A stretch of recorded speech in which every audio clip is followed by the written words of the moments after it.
স্বৰবৰ্ণ স্বৰবৰ্ণনো কি? যিবোৰ বৰ্ণ বা আখৰ উচ্চাৰণ কৰোঁতে আন কোনো বৰ্ণ বা আখৰৰ সহায় নোলোৱাকৈ উচ্চাৰণ কৰিব পাৰি তাকে স্বৰবৰ্ণ বোলে।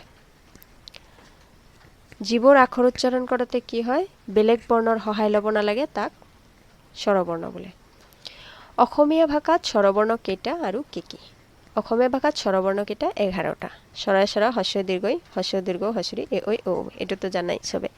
তথাপি মানে এইটো কি ইয়াত কি স্বৰয় স্বৰায় হস্ৰ দীৰ্ঘ এইবিলাকত কি বেলেগ বৰ্ণ সহায় ল'ব নালাগে।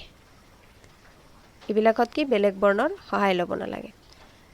সেইকাৰণে এইবিলাকক স্বৰবৰ্ণ বোলে। উচ্চাৰণৰ সময় অনুযায়ী স্বৰবৰ্ণক কেইটা ভাগত ভাগ কৰা হৈছে?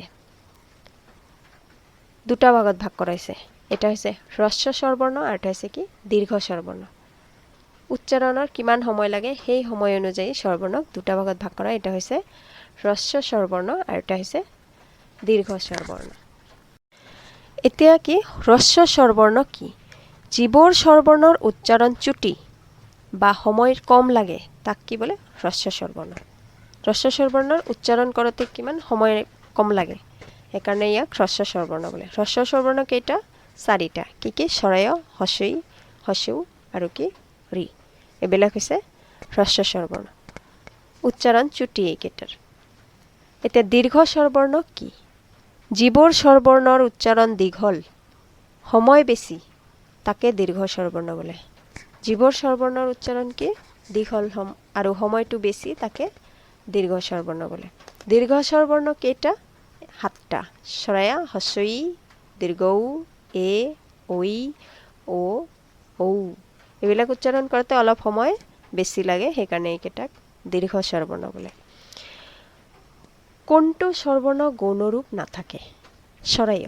স্বৰায়ৰ কি গৌণৰূপটো নাথাকে। গৌণৰূপ মানে কি যেনে স্বৰায়ত আকাৰ হয় হস্ৰইত হিচিকাৰ দীৰ্ঘইত দীৰ্ঘিকাৰ থাকে এত একাৰ ঐত ঔকাৰ অত ঔকাৰ এনেকৈ থাকে চবৰে। কিন্তু স্বৰায়ৰ কোনো আকাৰিকাৰ একো নাথাকে সেইকাৰণে এইটো গৌণৰূপ নাথাকে বুলি কোৱা হয়। দুটা স্বৰ যদি একেলগে উচ্চাৰিত হয় তাক কি বোলে? দ্বিস্বৰ ধ্বনি বোলে। দুটা স্বৰ যদি একেলগে উচ্চাৰিত হয় তাক কি বুলি কোৱা হয়? দ্বিস্বৰ ধ্বনি। যেনে স্বৰায় আৰু হস্ৰই যোগ কৰিলে ঐ হয় অ ই ঐ অ উ ঔ দুটা স্বৰ একেলগে উচ্চাৰিত হয় ইয়াত এই দুটাত ঐ আৰু ঔ সেইকাৰণে ইয়াক দ্বিস্বৰ ধ্বনি বোলে। অসমীয়া ভাষাত কাক দ্বিস্বৰ বোলা হয়? ঐ আৰু ঔক।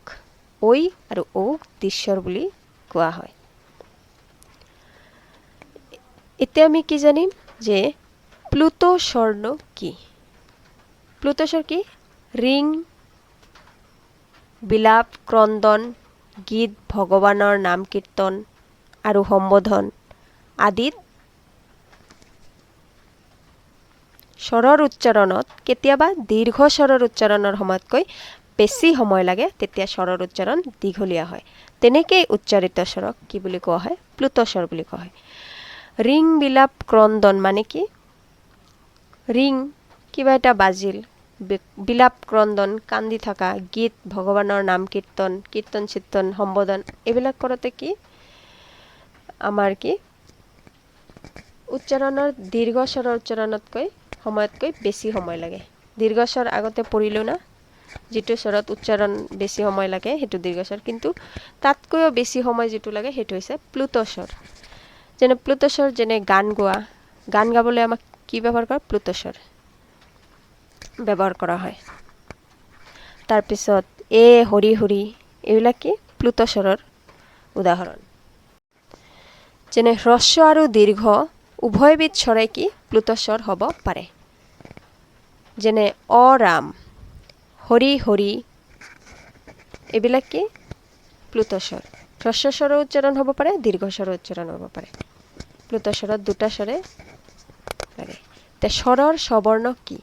স্বৰায় স্বৰায়া হস্ৰই দীৰ্ঘই হস্ৰউ দীৰ্ঘউ এ ঐ এই তিনিযোৰ একে জাতীয় স্বৰবৰ্ণৰ প্ৰতিযোৰক স্ববৰ্ণ বোলে। যেনে তিনিযোৰ মানে স্বৰা স্বৰা হস্ৰ দীৰ্ঘই এইবিলাক কি এই তিনিযোৰ কি একে জাতীয় স্বৰবৰ্ণ প্ৰতিযোৰক স্বৰবৰ্ণ বোলে। একে জাতীয় সৰা সৰা হস্ৰ দীৰ্ঘ একে জাতীয় হয় তিনিটা জোৰক।